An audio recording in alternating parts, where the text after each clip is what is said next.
just wanted to share some quick thoughts about the Gaslamp killer and side by side from like probably a month ago, the Pouya accusations. They were both accused of raping two girls, um, and both these accusations were made on Twitter by the girls who were raped. And the thing is that I have really no stance in my thoughts of what actually happened or not. I'm pretty much dead in the center. Either way, um, it could have happened. It might not have happened. But I don't really want to talk about like if it did or didn't happen. I more want to talk about like what is the actual proof of why people are jumping down Gaslamp killer's throat just instantly. Um, because if this is the only piece of evidence or proof that that Gaslamp killer did rape her, is just a tweet with some paragraphs that she wrote. I mean, this thing got 2,000 retweets and 5,500 likes in the span of like 24 hours. And alright, look, I'm not saying she did it. I'm not saying he didn't do it. I'm not saying he did it. I'm not saying that she's lying. I'm not saying anything. All I'm trying to say is, if this is all the proof that you have, a tweet that someone wrote out on their computer, don't you think that anyone could do this? Like, could you not have just made up a complete story? And the thing is that I'm not saying that this is just some random person off the street or whatever. I think that they had some ties with Gaslamp Killer, maybe like a relationship before, not like a boyfriend girlfriend relationship, but they knew each other at least, because they were hanging out or whatever. But anyway, all I'm saying is, a lot of people, if it's true that this is the only piece of evidence or the only thing that this girl has to her name proving that Gaslamp Killer did this, then I think it's pretty messed up that the power of social media in the span of 24 hours can crush this dude's whole career and pretty much his life. And the thing is that there wasn't even, what is the evidence besides just this paragraph? I mean, this thing blew up in a span of 24 hours, like I said. And just, I think like a couple hours ago, Low End Theory and Brain Feeder, which he signed to, said that they dropped him. He's just dropped now from the label. And the thing is that Gaslamp Killer, although I haven't really listened to his music, I've kind of always seen his name here and there, and he's been blowing up. Like, you could argue that he's in the peak of his career right now. And it's just dropped like that. All that hard work for something that isn't even 100% proven to be right. And we haven't even let the dust settle or anything else come up out of this. I mean, and I could be wrong. Correct me if I am wrong. But the only thing that I've seen, and I haven't done too much research about this, I've done a couple Google searches. The only thing that I've seen stating that this happened is this one tweet from Chelsea. The one tweet writing her story. That's the only thing that I've seen. So, all I'm trying to say is that social media is too fucking powerful in this sense. Because when they see, when the people who work at Brain Feeder or Low End Theory, when they see this tweet about someone who works for us has 2,000 retweets and almost 6,000 likes, and people keep hitting our social media about Gaslamp Killer and what are you gonna do about it? What are you gonna do? Fire him? Get rid of him? Blah blah blah blah blah. People, just random people from social media, they feel that pressure. They feel this pressure overnight, just like they did, and people crumble under the pressure. And that's what happened. They just potentially ruined this guy's career. I mean, what if they take this to court, blah blah blah. The judge says, Gaslamp Killer, you were found innocent. What if that happens? What is Brain Feeder and Low End Theory gonna do? Are they gonna say, "Oh, well, you were found innocent, so we welcome you back now"? You know, and this sucks saying because I fucking love Brain Feeder and I love Low End Theory. They're one of my favorite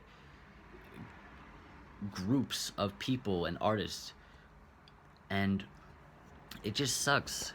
It really sucks. And again, I could be wrong. Please correct me if I'm wrong, but I really think that this whole thing is blowing up just based off this one fucking tweet. And if that's true, ask yourself, could you not make up a fucking story to this degree? And people ask, like, why? Why would someone make up a story? You know? And it's not even so much for, a lot of people say, like, money. But I mean, people nowadays can have a voice, and people will do whatever it takes to get that voice heard in the loudest fashion. And I'm not saying that Chelsea is doing that here. I'm not saying that. I'm just saying that it is very possible. It is possible for me right now. What if I just made a whole fucking account? What if I made up a story, posted it, put hashtags all over it, spread it like wildfire myself? You don't think people would read it and then catch on to that and be like, oh shit, some dramatic ass shit is happening, and there's a victim and someone who's in the wrong. Let me retweet this and get this story out as much as possible so we can shame this person who's in the wrong, so I can feel better about myself and feel like I'm doing something and feeling like I'm like serving justice to someone who you don't even know if it's true or not. And how come in situations like these, specifically with women who are raped or sexually assaulted through social media, why has it, especially in, I guess, like the celebrity, or more specifically the music scene, why is it that people are so instant to jump down someone's throat and just throw that whole like innocent until proven guilty thing out the window?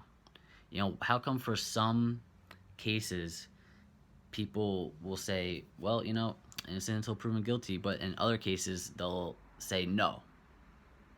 You know, I think, and again, last time I said this, if this is the only piece of evidence she has towards this case, I think people are so easily wound up.